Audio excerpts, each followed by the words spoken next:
answer twice before, I don't know. Oh, scummy, why are you wasted every day, every single moment, every hour that you're away? I only wish that I had the chance to get it on with Pam Anderson before she lived like my spirit animal. Danny DeVito, he is my hero. That I'm sorry that I got distracted from what the song's about. Oh, scummy, why are you such a piece of shit? Okay, maybe you're not a piece of shit, and I'm just jealous. I only wish that I had the chance to get it on with Pam Anderson before she lived like my spirit animal. Danny DeVito.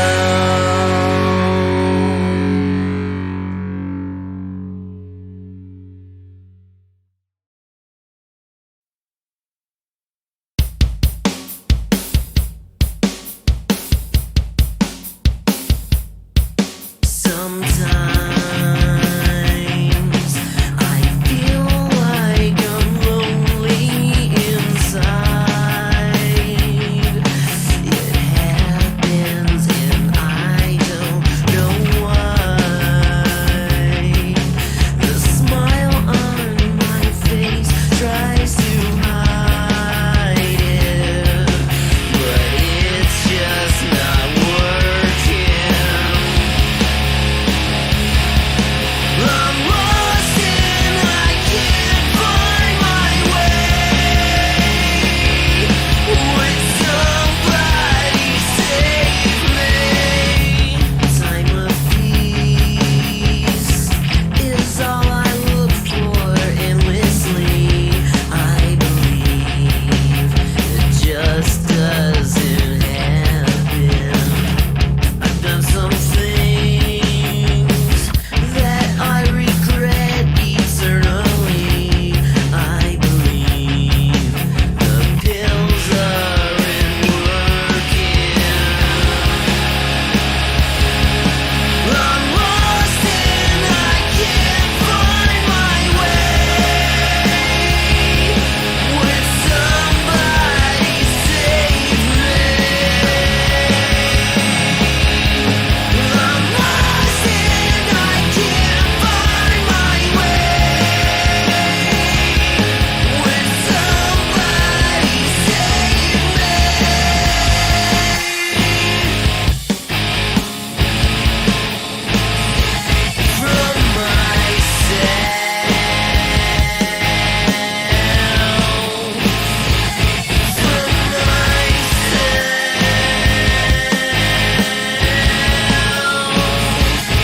From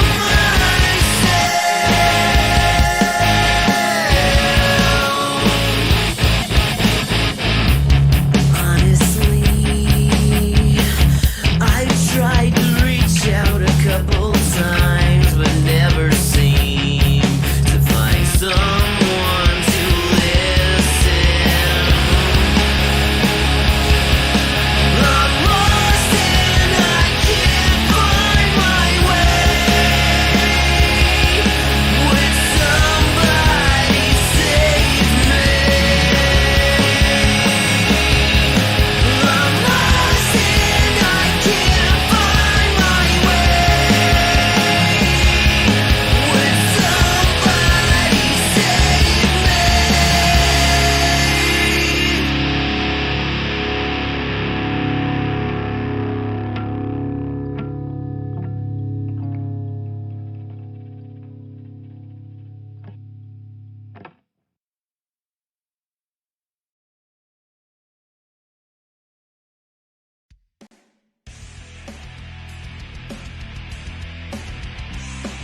Welcome, ladies and gentlemen, to the latest episode of I'm No Joe, your home for all things combat sports and the place where every armchair quarterback can feel like Ben Bronco.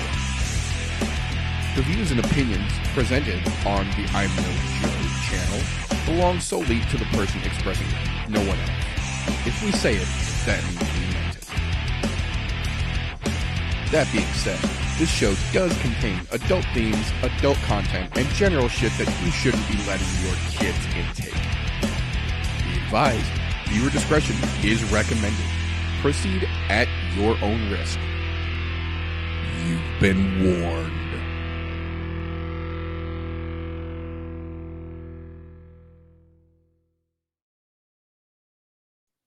If it's Thursday, it's I'm No Joe. Welcome, ladies and gentlemen, boys and girls, children of appropriate ages, to the latest episode of the I'm No Joe podcast. Oh no, our table! It's a sure sign you spent too much time on the internet if you know the rest of that phrase. Welcome, ladies and gentlemen, to Thursday night and the latest episode of the I'm No Joe podcast, the show where every armchair quarterback can feel like Eddie Bravo. Tonight, like most nights, we have got a rounded panel here to bring you shit talking and shenanigans, breakdowns aplenty, and news galore in this fun-filled return to MSG episode. Before we get too deep into it, though, how the hell are you gentlemen doing this fine evening?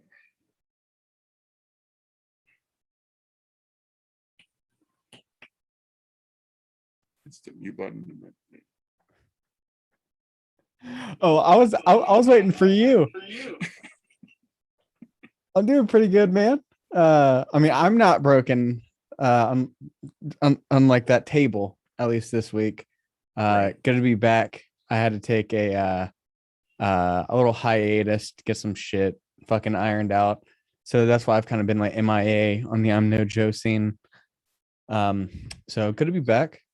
Good to see you. Good to have you back. Life happens. We understand. Yeah. Well, I wish I could say you came back for a great card, but you came back for a card.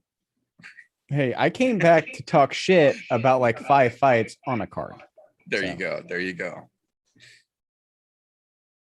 Well, you know, a true gentleman always lets the ladies take the lead. So there you go. Get in there, young miss. You've got this. Glad you decided to check your balls out of your missus's purse so you could join us this evening. Yeah, I don't have one of those anymore, man. Hey, look, when you got to check the testicles out, you got to check them out, dude. No judgment here. You do you, boo-boo. But yeah, definitely it's not anything that I would call exciting except for rehashing shit that didn't really need to be rehashed. Yeah, there's definitely some interesting shit to get into for this weekend. Before we do get into that, though, I'm not going to do a full recap breakdown from last weekend. For those of you who are looking for that, I was actually live commentating from the premier prelim fight, Ribas versus Yandaroba, all the way through the main card. That is actually available on the channel, the last live uploaded stream. I went fight for fucking fight with you and gave you those lovely adding the arson tunes in between fights to keep you from having dead air time as well. I did lose my shit a little bit during several of the bouts. I do encourage you, if you're looking for some entertainment, go throw that on for a good giggle. I laughed at myself when I watched it back through. So there is that. But there were some early prelim and some of the leading in prelim fights that I do want to talk about. I guess it was all technically one gigantic fucking 15 fight prelim card. But there was a couple early on that were a little bit crazy. First and foremost, I called it. TJ and I actually talked about it a couple times off show. While this season of Ultimate Fighter was airing, you could see clear as fucking day right out of the gate when the show started that the UFC had a hard-on for Andre Petroski. You could tell right out of the fucking gate. He was the most, in my opinion, the most one-trick pony fighter that they brought in this season. He was very much one of those just wants to get you to the ground and pound, a smaller Corey Anderson-esque strategy kind of dude, very blindered, single mind focused, if you will, kind of dude.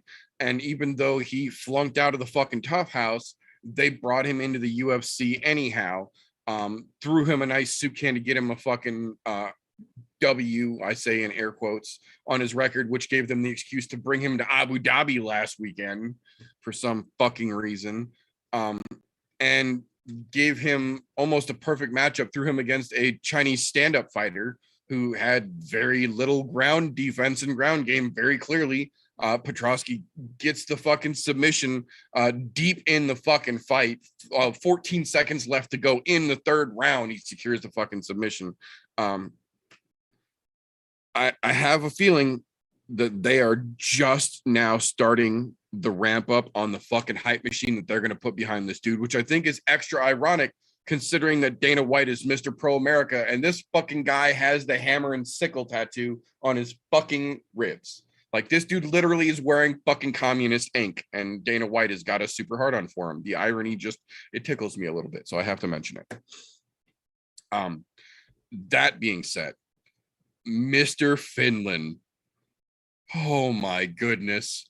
I will say there is a legitimate chance that this type of situation can happen to anyone, but we don't see them that often, which is why when we do see them like this, it just makes you, oh shit, immediately, and every bone in your body kind of tingles a little bit on his behalf, because Mark Juan leaned at just that right time, and Lerone saw him like Matrix style exactly where he needed to be and fucking need him into next Wednesday. That dude's spirit left his body like the fucking Avengers scene, man. Just oh, it was bad, and it took them a hot minute to get him back up. So you know this wasn't one of those like, oh, he just got clipped. No.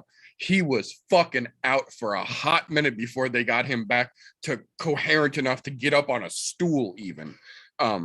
Murphy just absolutely fucking read that like a textbook and slammed him with that knee so fucking beautifully.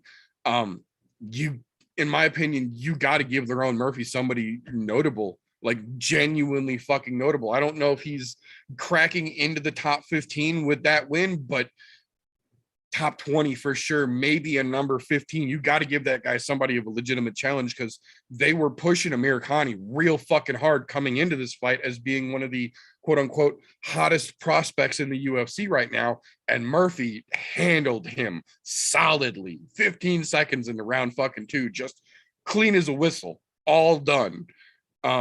It was a beautiful fucking performance in my opinion, because it wasn't a one-sided, it was a good back and forth with the first round as well.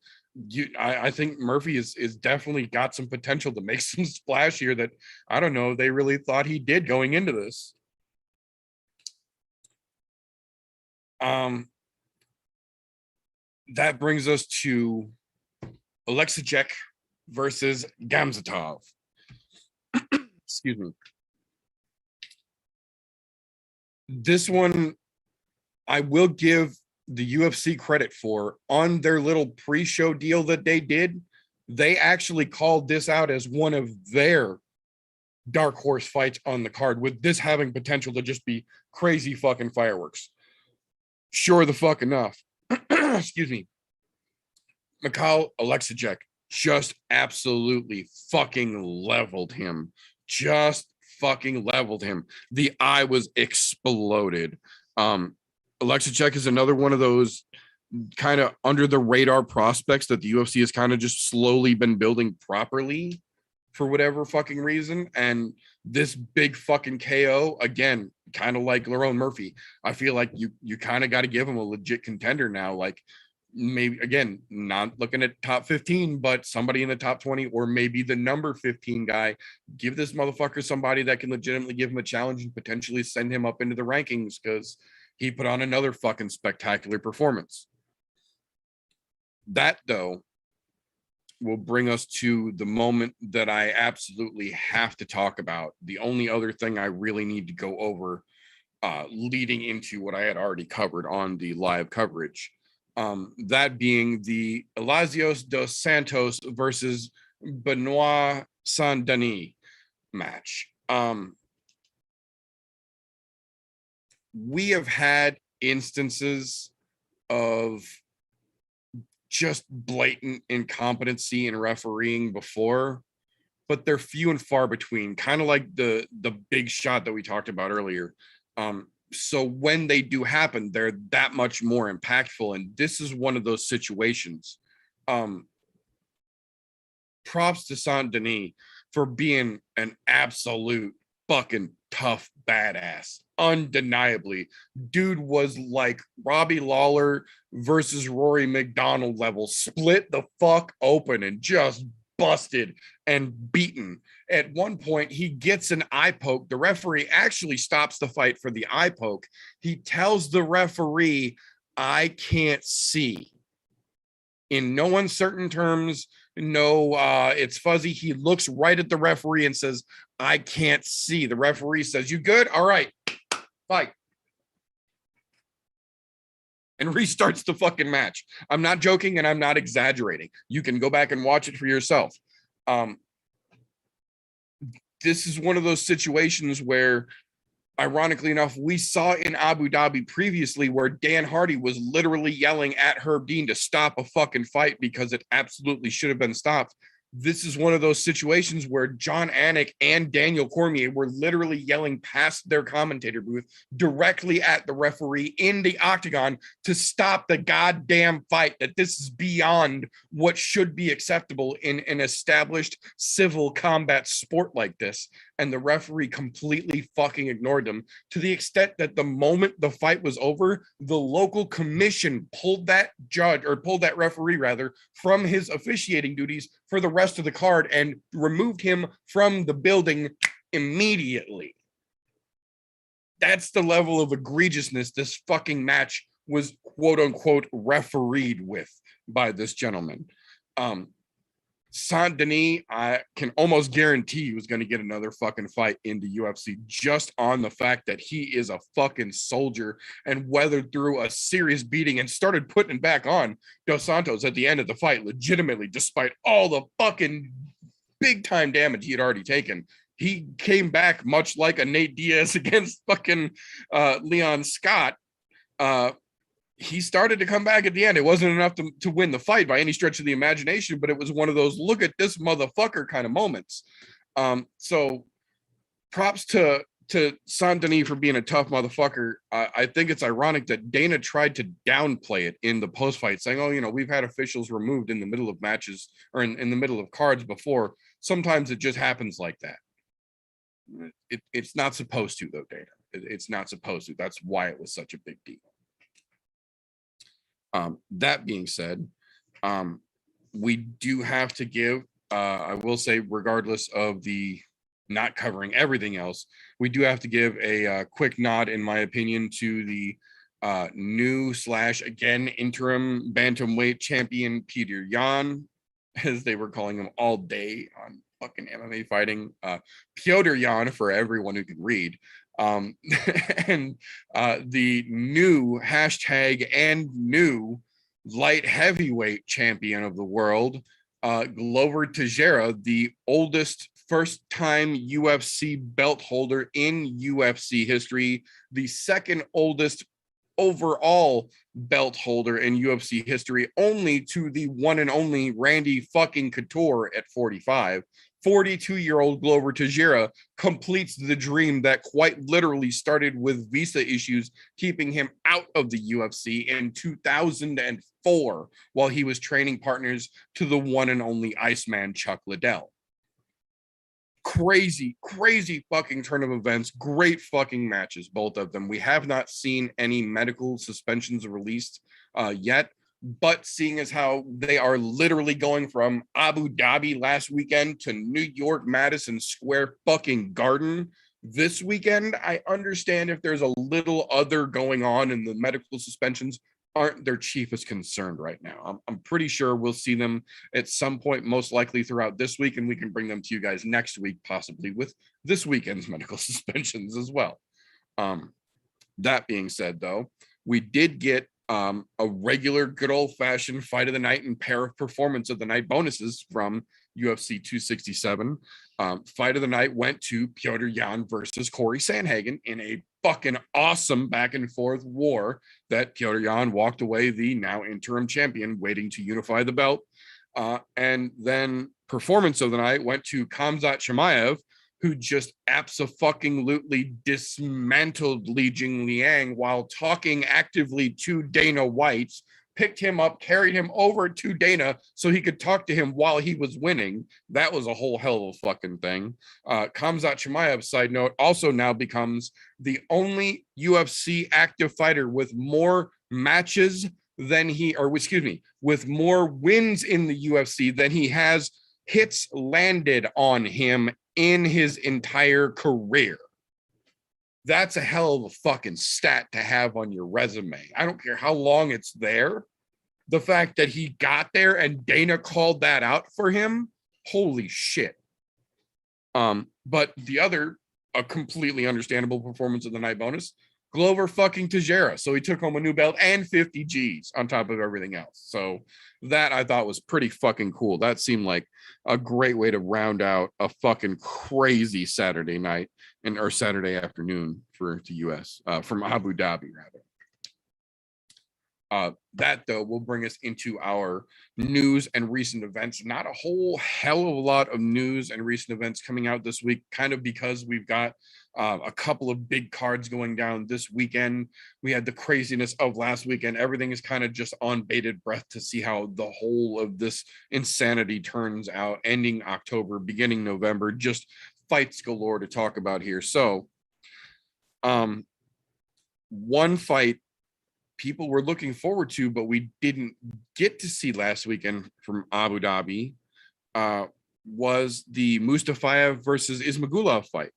And that's because Ismagullah showed up to the weigh-ins 7.5 pounds over for the fucking scales and didn't even attempt a second weigh-in, just accepted it, to which the commission went, no, and wiped that fight right the fuck off the card. We did get a couple of interesting matchup announcements. We've got this weekend's upcoming BKFC card in Miami, Hector Lombard versus Lorenzo Hunt, and then Joey Beltran versus Adams for the heavyweight belt. And they have announced that, I'm kind of guessing they had it in the works, but they were waiting to officially announce it, that next weekend for BKFC 22 on November 12th, they will have Britton Hart taking on Pearl Gonzalez. They did finalize and officiate it. Basically, this is what they were talking about after Britton Hart beat the shit out of Jenny Savage. Britton Hart said, bring it on, easy money. I frankly agree. I think she's going to make fucking light work out of Pearl Gonzalez as well. But I think it's going to be an interesting match to watch. For next weekend's UFC November 13th event, we now know that Kevin Holland is officially out and injured, but they are keeping Kyle Dawkins on the card, and they are going to have Roman Dolidze officially step in on short notice. So what went from a very interesting match is going to stay a very interesting match, in my opinion, but now for a very different reason. The wrestling prowess and just sheer fucking strength of Roman Dolidze could make this a whole different kind of very interesting matchup next weekend to watch for. We did get a video released yesterday from NBA great Grant Hill. His 19-year-old daughter, Mila, had her amateur MMA debut over the weekend in FLL. Words are live hard sometimes. FFL, a small organization, obviously, still wearing shin pads, amateur fight, but round one, under 2 minutes, wins by rear naked choke. Beautifully set up with some nice handwork, sinks the hooks in on the ground, and just absolutely fucking dominates the fight. It's out there on Twitter to watch. Pretty good little fucking short clip if you want to spend the time to look. She seems to be getting real fucking serious in the world of MMA. And of course, her father is 100% supportive. That's going to be very interesting to see kind of more athletes of different genres, children's growing up now. We know Anderson Silva's son is also doing kickboxing and said that he may or may not go into MMA. It's not anything he's considering at the moment because he really likes kickboxing. Grant Hill, his daughter's a fucking MMA star as of right now because she's all over the MMA journalists streams. Good for her. So it looks like she's doing it right too. Looks like she's actually knowing what she's doing, not going out there getting sloppy. It's cool to see. Nice little thing to see. Kind of not as fun to see. We got the announcement that the UFC has officially, after just catching that big fat fucking L, cut ties to Brazil's own, or not Brazil, excuse me, Laureano Stariopoli. He has officially gone 2-4 in the UFC, with the 4 of those L's being in a row, and that's enough for the UFC to say no thanks, we're out. They have sent him officially packing. Speaking of getting sent packing, they have officially confirmed the departure of one Cain Velasquez from the WWE. They are saying, quote unquote, friction between him and Brock Lesnar, both in front of and behind the cameras, has eluded Vince McMahon to no longer require the services of Mr. Velasquez. Though enjoying his time, he does see himself going in a different direction going forward. That being said, speaking of going different direction moving forward, we also got confirmation that the February 12th cards, Casey O'Neill versus Roxanne Modafferi match, will officially be Roxanne Modafferi's final match. This will be her 50th overall competition, making her the #1 most competitive active female in MMA right now, with the most matches currently. There are a couple of ladies who are hot on the trail, but that is still a pretty fucking cool record to have, win, lose, or draw. And Modafferi has absolutely always kept it very interesting inside the cage and out, to say the very least. So good for her, knowing when to get the fuck out. She's absolutely had a couple issues with some injuries starting to catch up with her lately. She says she's been at it for a fucking while. So yeah, absolutely fucking hats off, Roxy. Go enjoy doing your damn thing. I'm pretty sure she's going to go teach jujitsu and have a fucking giggly super nerd life outside of the UFC once she is done with this. That being said, that is all that I have got written down. Anything else that either of you gentlemen got to let the folks know about that I might have missed?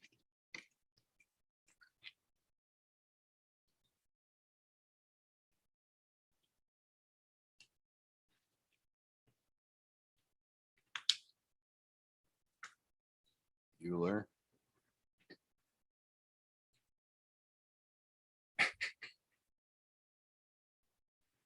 I don't know if RJ's looking up something or if he just isn't listening. I know I'm listening. I'm actively listening. That's why I shook my head. No.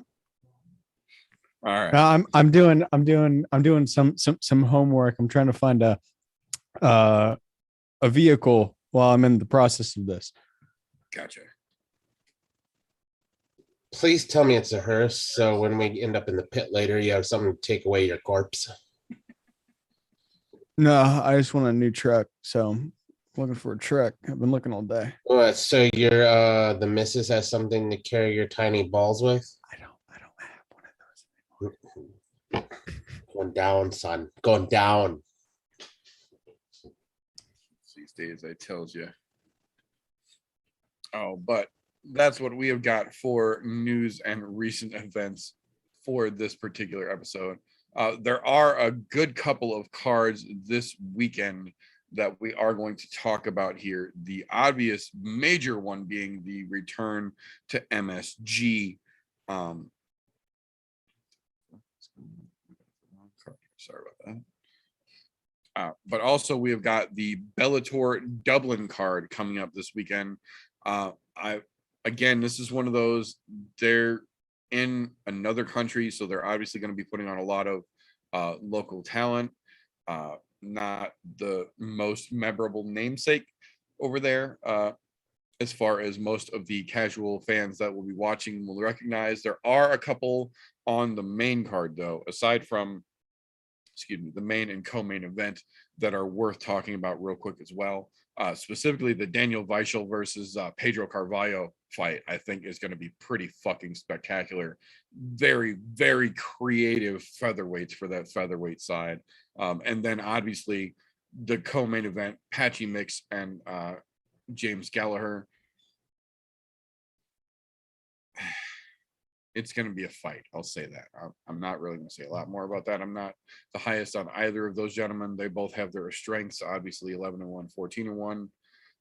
But Peter Queally versus Patricky Pitbull, I think, is the one that everyone's really tuning in for. The now recently vacated lightweight belt by Patricio Pitbull now being offered to his brother Patricky Pitbull, coming off of a loss against Peter Queally, who isn't necessarily the number one contender, to say the very least, and put it politely. But that's the title fight that we have got. So we have got the bantamweight, what are they calling it? A bantamweight top contender, I say with air quotes, co-main event, and then the lightweight world title main event. Interesting card. If you're looking for some combat sports to watch, that is definitely what that is. Not that the UFC has got the greatest card in the world this weekend, but it stacks a little better than the Bellator card, in my opinion. That being said, this will be the point that those of you listening might not get to fully appreciate, because those of you in the video realm or catching this on a video replay will see that industriously terrifying GIF rolling across the screen to let you know this is the point where the show turns to the pit. The point where we bring a little competition into our friendly banter podcast here and bring a little bit of who's got the angle.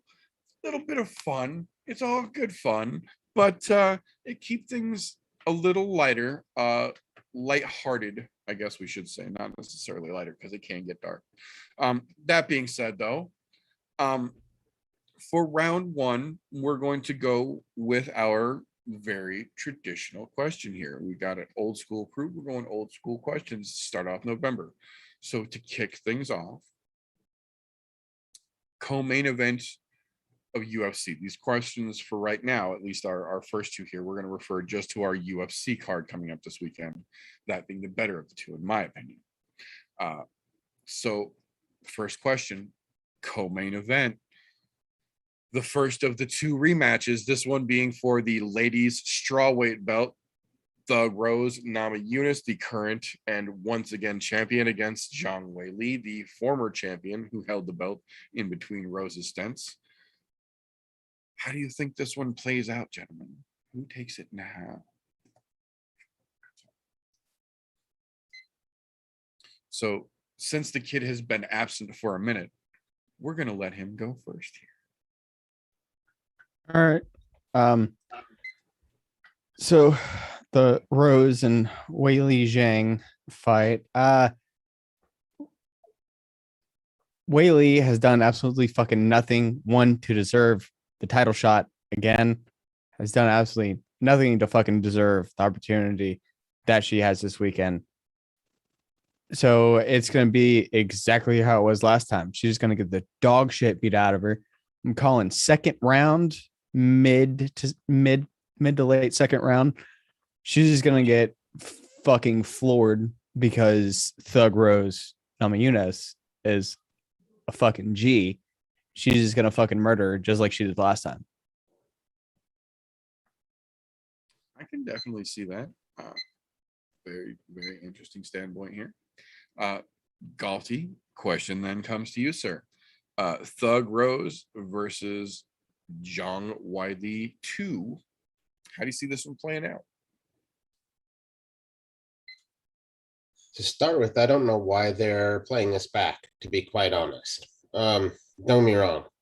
We're a horse apiece, so everybody I say a horse apiece figuratively, as in the now champ lost her belt to Andrade on a fucking gnarly fucking circumstance, which was her own goddamn fault. And Wiley, what did she come and do? Knocks the fuck out Andrade. Then has one of the greatest women's fights you'll ever see in MMA history with her and Joanna. By far, one of the greatest of all time, period. I don't think that's questionable. But Rose comes back, earns her way back to the title picture after getting her loss back from Andrade, forcing Andrade to go to a different weight division because she knows she's no longer capable of winning the title in this division. And comes in and one shot fucking Wiley. Look, I hate to say lightning struck, but I think lightning struck in that first fight because I expected a lot longer of a fight out of these two. And not necessarily to the extent of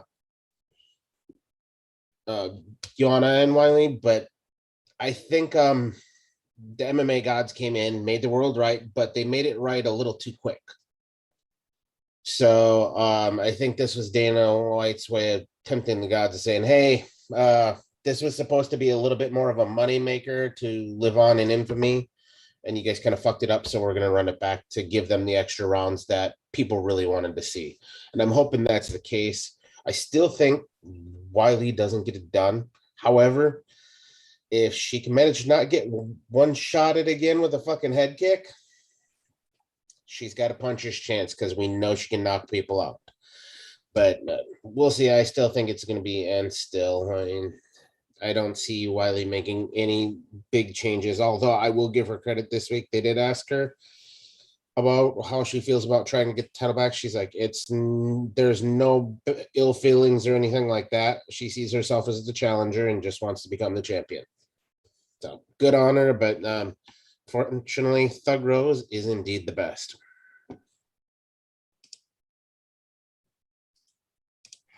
I am inclined to agree on both accounts here. I feel like I will, like I always try and make a point. I give credit where credit is due. I feel like Zhang Weili, having moved over to America and completely uprooted and, literally brought in completely new people to try and give her the edge that she clearly didn't have the last time that she met Rose. It's the right move. It's absolutely what you should do in that situation. To an extent. And this is exactly why here. Before I get onto my tangent, round one, I am going to give the point to the kid. I'm giving RJ round one here. And here's why. TJ did make a point, even though he blew over on his time. He did make a point to mention that Wiley had brought in others and has been doing her changes to her camp here to try and bring herself in and see if the MMA gods will bless her this time and give her another chance.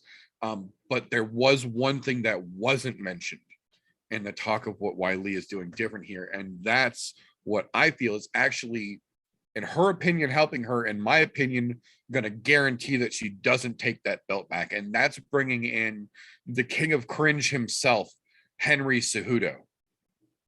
If you guys have been watching the Embedded series this week for UFC 268, they are quite literally watching the old fight back with Henry Cejudo. And Henry Cejudo's immediate message to her is, stop trying to do everything at once. Save your hands for the end of the fight. Your hands are good, so she expects your hands. So wrestle her early to wear out her hands, and then when she's tired, then you bring in your hands in the end and you win. What?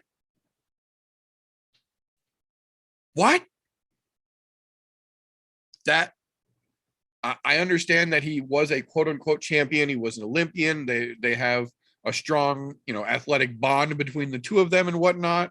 But this is clearly not an aspect that Cejudo has any fucking insight in my opinion. And listening to that idiot immediately start expounding stupidity as if it's genuinely something she should be taking to heart. And you could tell that they genuinely were considering it, like looking and talking to each other about it. I've got nothing against Wiley. I think she was great while she had the belt, but I think Thug Rose comes home with it again this weekend. That being said, round 2, we're sticking in the old school veins here, as it were.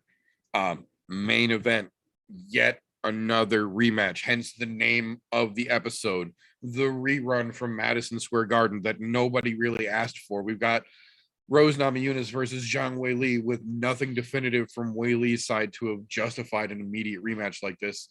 And then for the main event, we've got Kamaru Usman versus Colby Covington 2, in again a situation, in my opinion, that isn't really warranted, that Colby hasn't earned another title shot against Kamaru, but we're back to MSG and we're doing it again. So here we are. So, in your opinion, gentlemen, we've got no choice but to see these two for the title fight in the main again. So how does it play out this time around? TJ, you can take this one first. To start with, who fucking cares? Who fucking cares? One, I don't like either one of these assholes. Not at all. However, I'm going to come in here on the wrong side of town here. And I'm going to completely fuck this all up. I think that old Nigerian nightmare, I only give 1/3, is fucking himself right now.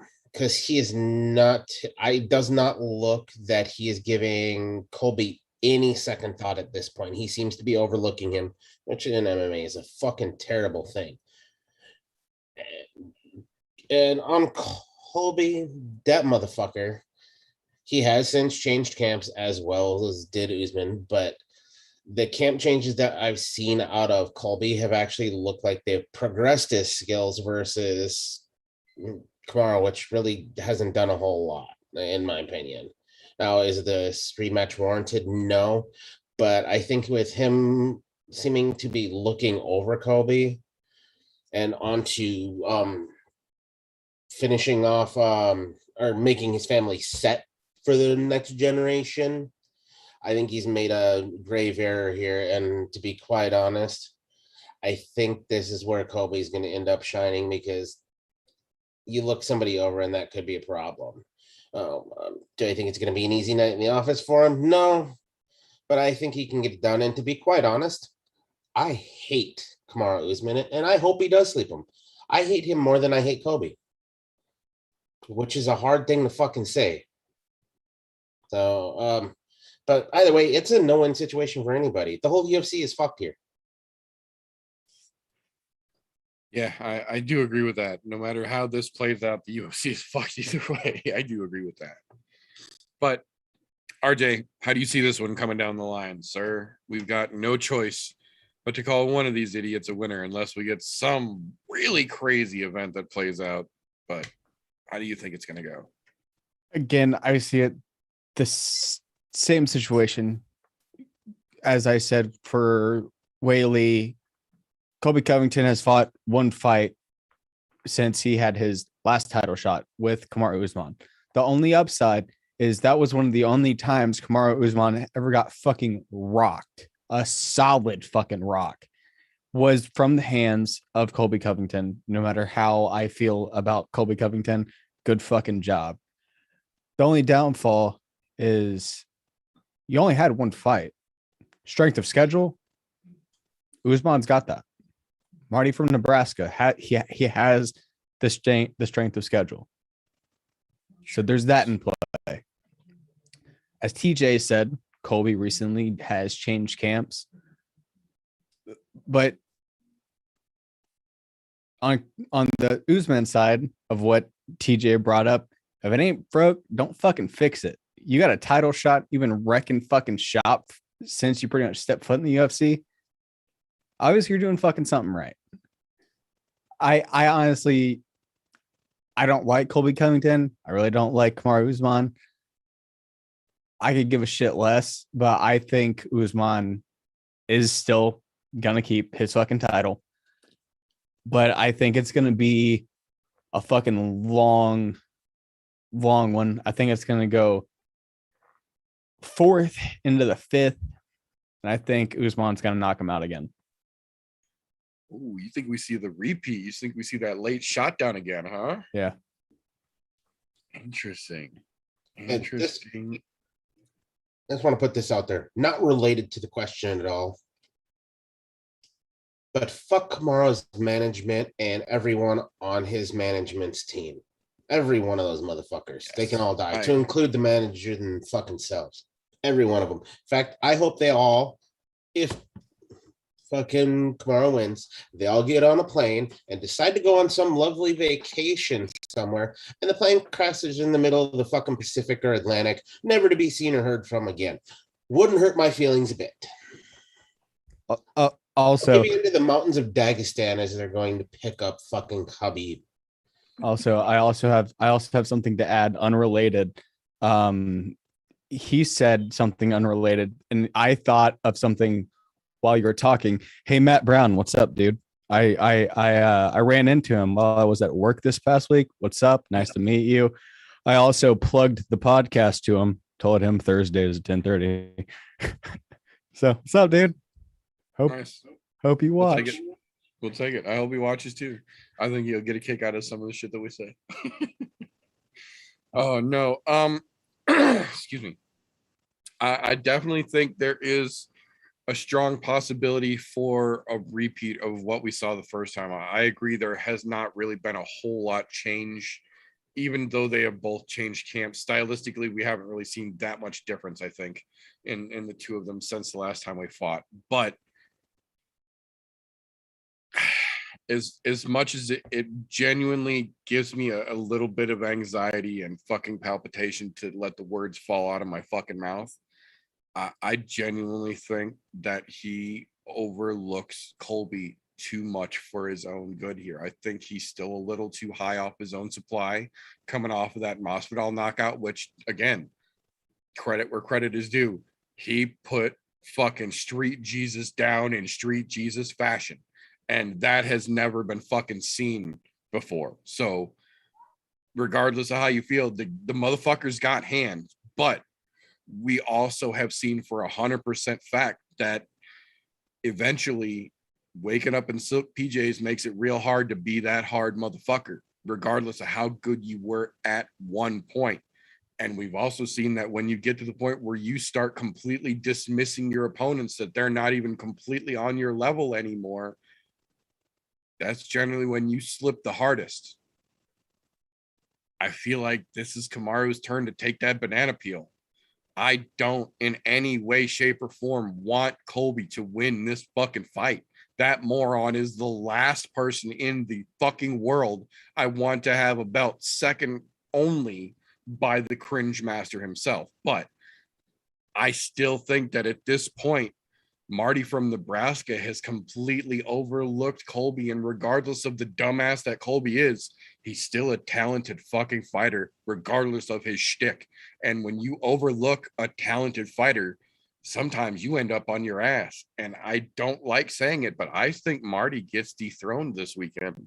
I'm going to give round 2 here. We're giving the point to TJ. I think he's right on the money with this one.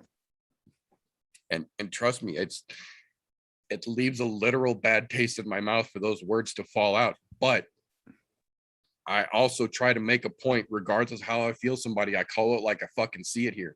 I'm not here to sugarcoat. I ain't wearing a fucking top hat with a cane and teaching you about fucking chocolate rivers and shit. I ain't Willy Wonka. This is how it fucking comes out, because this is how we think about it here. That's why we do this like this, because you're getting straight opinions.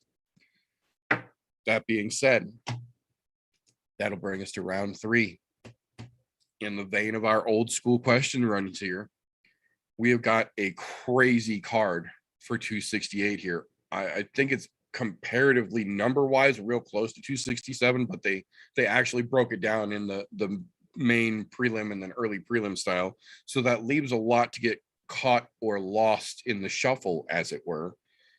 In this situation, I want to know, which fight do you feel is the dark horse for UFC 267? Which fight has been lost in the shuffle and just isn't getting the shine that people need? Because this one's going to be the one. RJ, you can have this one first, sir. Oh God. So one that's not getting enough press at all, and that's gonna be a fucking banger. The one that nobody's fucking talking about is the fucking Shane Burgos and Billy fight, because both those guys are fucking monsters. Both those guys are fucking just fucking killers, and you can't like both of them. One's coming off a loss. What Burgos lost his last fight. Quarantillo won his last fight because he had mullet in his corner. So power of the mullet. If he can bring the mullet back to his corner, he might have the upper hand in this fight as well. But I mean, like both those gentlemen don't have boring fights. They're fucking great fights. And nobody's fucking talking about it that on this card. And you do have a lot of big name, high press fights on this card, which I totally understand. But I mean, this is on the fucking main card. Nobody's bringing it up. Everybody's talking about everything else. You need to put a little bit of respect in both of those gentlemen's names. I am absolutely inclined to agree with that. That's one of my dark horse fights of the card for sure as well. And the fact that it's on the main card and nobody's talking about it because they bumped fucking Gaethje Chandler to open the card blows my mind. Like, I think that's going to be interesting as well. But the fact that nobody's talking about this now don't make no sense. But that'll bring us over to Mr. Golf Tee. So which fight do you think, sir, has been lost in the media shuffle, as it were, and just isn't getting the shine, the dark horse that people need to pay attention to this weekend? What's surprising that this one has gotten lost in the shuffle? You have to talk about the New Yorker himself, Raging Al Iaquinta and Bobby fucking Green. Look, how are you not talking about fucking Long Island's finest, Al Iaquinta, when you're in MSG in fucking New York? You got to bring the New Yorker to fucking town to talk about. But this fight seems to have been lost in the sauces. Both Raging Al and Bobby Green have had a couple of losses. Neither one of them were bad, but these two are still fucking high-level lightweights. Look, they just had both stiff competition, and that's all there is to it. I'm not saying that Bobby Green is fucking king of sauce, but he always makes for an interesting fight every time he gets in there. So does Raging Al. Raging Al has at least fought for a title, and I say that loosely because he was a last-minute replacement, and he did rock a one Habib at one point. So, you know, just saying, this one definitely lost on fucking oversight on the media there. I think they truly failed in not plastering this one and not putting it on the fucking main card, to be quite honest. I don't know why that's on the main card versus, no offense, but Frankie Edgar and Marlon Vera. I think that really should be the premier prelim fight of the night. It shouldn't be on the main card, but that's just me. I can completely agree with that as well. I do think it's a little funny that they're coming back to MSG and they've got Rach and Al on the fucking prelims and aren't even talking about it. I agree. I understand that Bobby Green might not be the biggest household name, but you've got Long Island's fucking own, the real estate man himself in the fucking house, ready to rock MSG, and you're not mentioning it. Also, props. Again, the Frankie fight is getting some love because it's on the main card, but I feel like they're not even really talking about the Frankie fight that much either here. It's kind of fucking crazy. They're in New York, leaving New York dudes to hang in a fucking press run to the card. It's weird, man. Yeah, I'm just saying. The dude doesn't just sell homes. He sells fucking seats and paid per views. Right.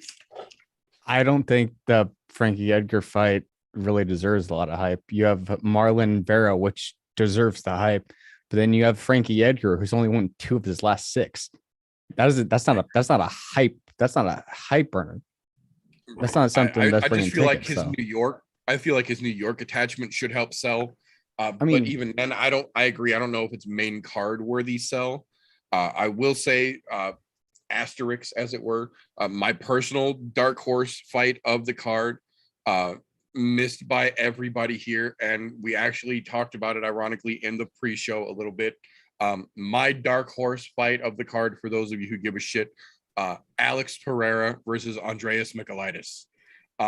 The only man to hold not only a win, but a knockout win over Israel Adesanya is making his debut. And not that Michailidis is a full-on soup can, but he's not necessarily top-tier talent either. He's in that range where theoretically, according to general understanding of how MMA works, Pereira should on paper be able to come in here and style on him and make enough of an impact to at least quote unquote get Izzy's attention now that he's in the UFC, being as how Dana's already made it very clear that he intends to give Pereira every opportunity to skyrocket right up to challenge Adesanya in the UFC now. They love that former matchup. I'm very curious to see how this plays out because we have seen many other athletes from other sports make the transition to MMA and just trip over their own dick. If this is one of those situations, Pereira could squander all that fucking great buildup that quick. However, there is also the possibility that it plays out exactly how they want it to. And Pereira comes in and does some fucking crazy 360 tornado spinning fucking roundhouse kick and sends Michailidis over the fucking top of the cage, and the world loses its goddamn mind, and we get Israel versus Alex set up for February 22, and Whitaker's out the goddamn window. Stranger things have happened. I'm just saying. You know, the one reason why I didn't mention that, because of the placement of where it is on the card. Why is this the premier prelim of, don't get me wrong, we all know what Pereira's done outside of the octagon, but just because you've knocked out Izzy in a different fucking combat sport does not mean that you have rights to a premier prelim fight. You're a debut MMA fighter. Debut, meaning never fought MMA before. You belong on the early fucking prelims. I absolutely agree with that. I actually kind of thought that legitimately that the Frankie versus Cheeto fight should have been the premier prelim fight, the fight to quote unquote get the eyes ready for the pay-per-view section of the main card. And then the Pereira fight could have been the premier early prelim fight because they do one of those now too. That's why they stack these triple cards like this for the pay-per-views. I think this could have been and probably should have been the early premier prelim fight, and then let Frankie versus Cheeto be the prelim here. But I do think this fight has crazy implications. That being said, back to the fucking original question here. Round 3, I am giving the point here this round to Golf Tee. I agree. The fact that they're in MSG and they left Rage and Al in the fucking dark essentially on the prelims just to fend for his fucking self is unforgivable here. That being said, that'll bring us to round 4, which is traditionally the opposite side of that coin. With all of these big names on this card, there is inevitably one fight that is getting all of the goddamn rub and absolutely shouldn't be. Outside of what most people might think, we generally have differing answers on this one as it comes down. So for this one, gentlemen, which fight on this crazy MSG pay-per-view card do you feel is the overhyped card? Which one's getting all the rub for no goddamn reason here and needs to be just fucking ignored for something like a dark horse that we previously mentioned? Golf Tee, this one will go to you first, sir. Yeah, I'm gonna go with the blatantly fucking obvious answer here.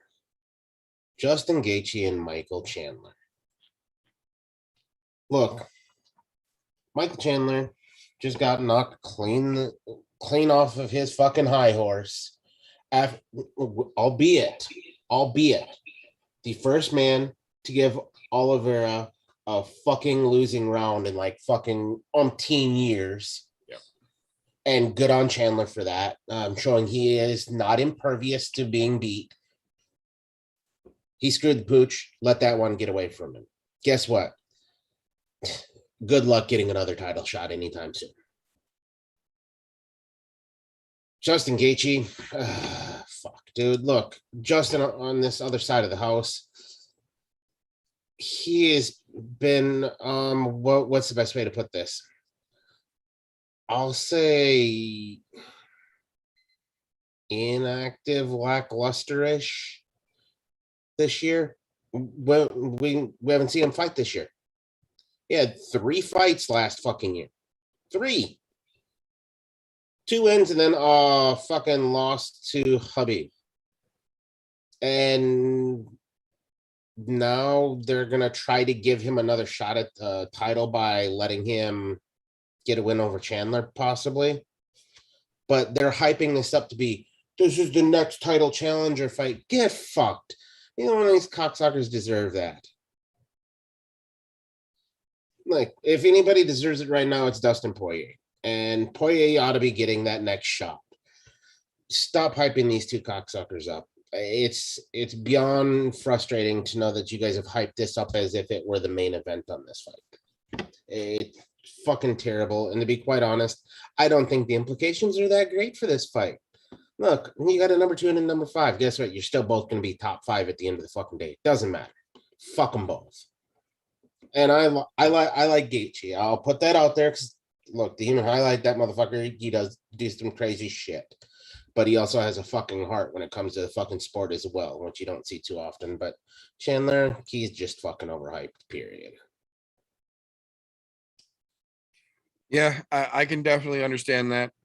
I am a Gaethje fan myself. I'm obviously pulling for him in that fight. I am no Chandler fan by any stretch of the imagination, and I got nothing against him. I got no bones to grind against Michael Chandler. I just don't care for him as a person. I don't think his style is nearly as good as he thinks it is, and I don't think he is as good as he thinks that he is. And I'm genuinely hoping that Gaethje exposes that for us this weekend. That being said, though, Mr. RJ, what do you feel is the uber rubbed, as it may be, fight for this particular weekend, the overhyped fight of 268, in your opinions? So I'm gonna go outside the box. Do you know the fight that I said was my dark horse fight of the night? Take that off the main card and did that. It's just the entire fucking main card. Okay, you have Kamaru Usman versus Colby Covington. Colby Covington doesn't deserve this. Scrap it. Overhype. Thug Road versus Weili Zhang. Weili has done fucking nothing to deserve this position. Scrap it. Overhyped. Frankie Edgar, 2-6. Doesn't deserve to be on the main card. Slightly overhyped. But it's Marlon Chito Vera, who's a fucking killer. So, like, he deserves to be there. Shane Burgos, Billy, that deserves to be there. That's a barn burner if I've ever fucking seen one. Justin Gaethje, Michael Chandler, that doesn't need to fucking happen. Overhyped. The entire fucking main card except for one fight. I rest my case. I mean, I will say not necessarily the answer I expected, but also not necessarily an answer that you could really definitively dispute very easily as well. I gotta say, that kind of dropped the mic a little bit here. We got to give the point to the kid for round 4 here. That was a solid fucking answer. I am inclined to agree. I didn't necessarily look at it that way prior to his answer, but I will say I can absolutely agree. Aside from that Shane and Billy fight, that whole fucking main card is really getting extra rub it doesn't fucking need and doesn't deserve. I agree. Good answer. Good answer, sir. That being said, for those of you who can maths on the fly, that means that we are officially at a 2-2 standstill tie ball game, boys and girls. That means dun dun dun, sudden death round 5 question. Winner takes all. So, gentlemen, for our finale question of the evening, round 5, winner take all question, we're going to get a little more all-encompassing here, because we've got more than just the welterweight UFC and the ladies strawweight UFC belt on the line. There is also the Bellator lightweight belt on the line. We also have the BKFC heavyweight belt on the line as well. So I ask you this, gentlemen, aside from the bullshit menagerie, speaking strictly of championship caliber fisticuffs this coming weekend, what say you will be the most entertaining title fight of the whole of this weekend? TJ coming in with previous points in your favor here. I will give you champion's prerogative. You can either have this one first or force the kid to answer first.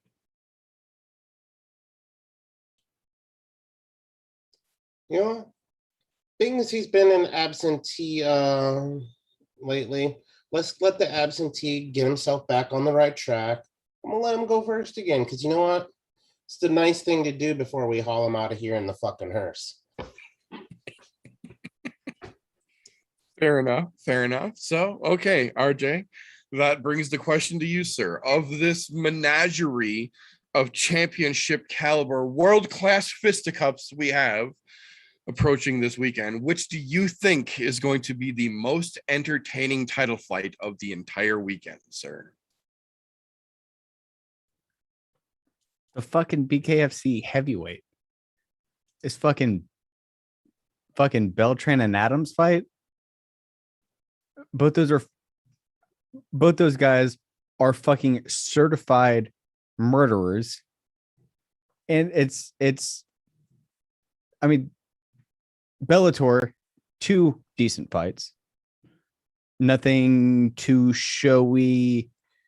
And then just the clusterfuck that is what the UFC has going on this weekend with fights that doesn't deserve to be there. The only ones that like are actually good are the 3. But the most exciting for me is 2 big men throwing big men hands with some big men fucking power around and some in BKFC. That's just got excitingness written all the fuck over it. So my answer would have to be the Beltran Adams fight. Good answer. Good answer. I will say that. So that brings it back to you, Mr. Galti.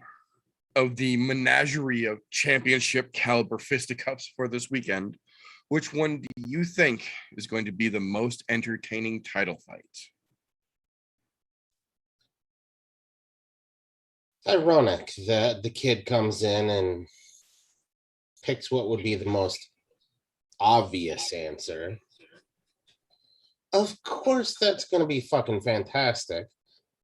But to be quite honest, is that the most exciting thing for me? No. Do you know why? Because there is albeit a very far off possibility, hopefully something crazy fucking happens under the octagon in fucking MSG during the main event, where the bottom falls out of Madison Square Garden and Usman and Covington both plummet to their deaths. Just saying. That's fucking excitement right there, because it's a no-win situation there. So there's got to be some form of fucking excitement. So my hope is that there's a trap door that goes into a Rangor pit or some shit, and both of these guys just die a fucking terrible infernal death. So I'm going to go ahead and say Usman Covington, because to be quite honest, I think 25 minutes, these two beating the piss out of each other, is way more worth than 10 minutes I'm going to get of watching Beltran fucking KO Adams, and it'll probably happen in the 3rd. I mean, you are onto something. There was like a slew of sinkholes in New York City the last like 2 weeks. So you could be onto something with the sinkhole there. Just saying. I mean, as Bond villain-esque as it may sound, I do have to say that would absolutely be the most entertaining thing that could possibly have ever happened in the history of MSG, aside from the UFC being there while it happened. That would just be, chef's kiss, mwah, a little, icing on the cake, as it were.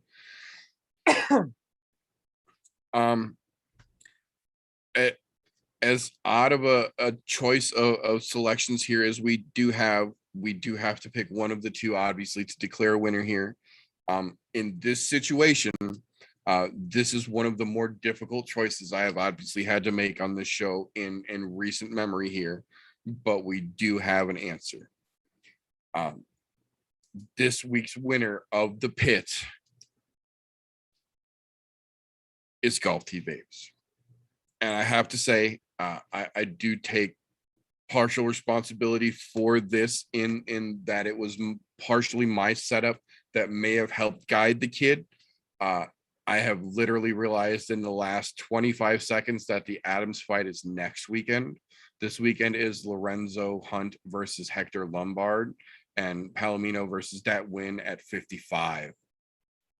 So there are championships over on BKFC this weekend, but it's not the ones that we all thought that it was. That's next weekend's championship. So I do take partial responsibility for that. So I won't technically count this as a loss on his record, even though we do still give the W to Golfsy because he did give the correct of the 2-point winning answers here. So I do have to give him a point for it. But on that being technically partially my fault, I won't count that as a loss on RJ's record. So we'll call that hopefully amicable in that situation. Wait a minute. On the fly correction here again. Per the BKFC website, Saturday, November 6th is Beltran versus Adams. Yeah. Yeah. So he wasn't wrong there. Well, I'm looking at the other website and it's not. Yeah. Okay. Whenever you start website. Whenever you start pulling up, whenever you start talking about that stuff, I am on the fly. Young Jamie. I had it pulled up on the non-official page here, and it has it listed wrong. Okay, so then he did give a correct answer, and I just looked at the wrong answer either way. Okay. Well, so in that case, the L goes to the meter. In that case, yeah, I lost by not playing. Nah, shit. Oh, That's why we do it live. Fuck it, we're doing it live. That's right. That's right. If it was going to be better, you could have done it yourself or something like that, however that phrase goes. That being said, though, that is all we have got for this particular episode here. So before we get out of here, I do want to give these wonderful competitors of ours a chance. Young RJ, as it were, in this situation. If the folks would like to get a little more information on that purple strap shining routine that you've got over there, or your MMA aficionado status, as it were, how can they get a hold of you after the show, sir? You can always reach me over there on Instagram at RJMMA Official. I am here on this YouTube channel every single Thursday, 10:30 my time, because that's the time that fucking matters. You can also catch me over in our Discord channel, which is scrolling at the link or scrolling down at the bottom of the screen during the entire broadcast. It's also down at the link in the description. And for those that are listening on your podcast consumption platform of your choice over there at anchor.fm/I'm No Joe, you can listen to us there. All of the information for Discord is also over there. So you can always, no matter what end you're at, you can always find our Discord. You can talk to me, Meter, TJ, drop fan Q&A segments, or fan Q&A segment. Always go over and drop questions over there. You can look at our news and recent events that don't get brought up during the show. And you can also just see all the fun punchy-kickies over there at Discord channel. I would plug our OnlyFans, but that's no more because we are too real for OnlyFans. Thanks, OnlyFans. Although I can literally make my asshole wink at the camera on OnlyFans, but I can't talk about MMA. But yeah, that's about it. Yeah. Thank you very much for your time, sir. Yeah, that's It's absolutely true. You can quite literally make your asshole wink at a camera on OnlyFans, but you can't find I'm No Joe there because this is the only MMA podcast too hot for OnlyFans, quite literally, with the documentation to prove it.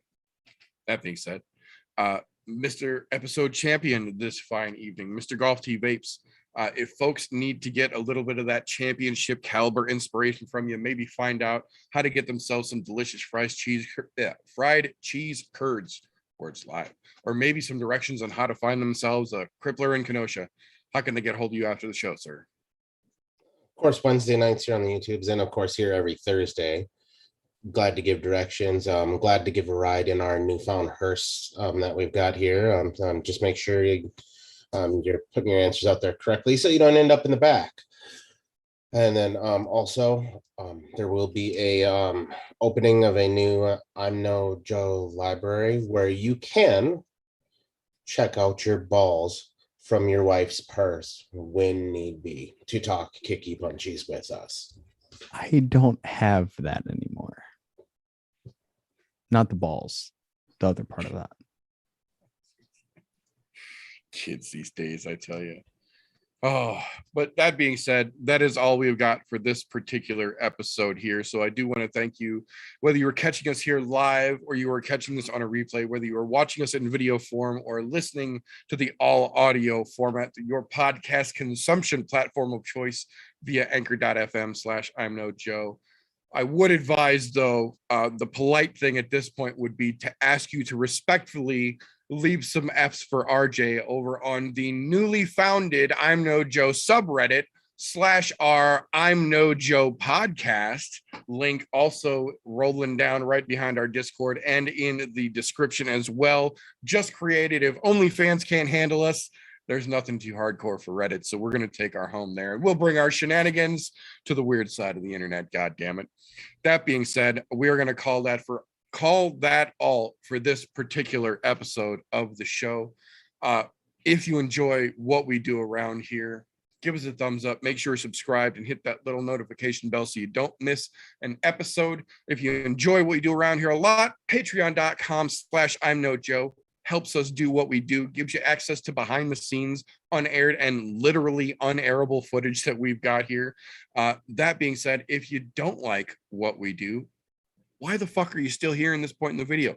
Give us the thumbs down, get the fuck out. We're not going to dispute it, but we're going to go ahead and get the hell on out of here. So remember, don't let ignorance stop you. You can root for anything. For big guys. If you know the rest of that, you've been on the weird part of the internet. I warned you about that.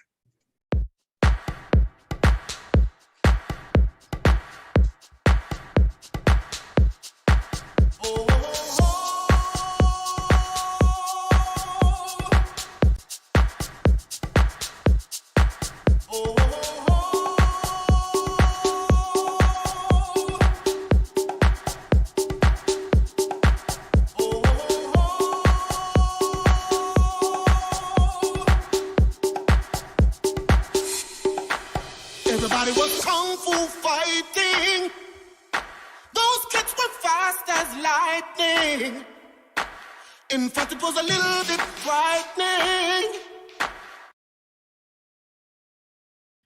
How do I say goodbye to what we had? The good times.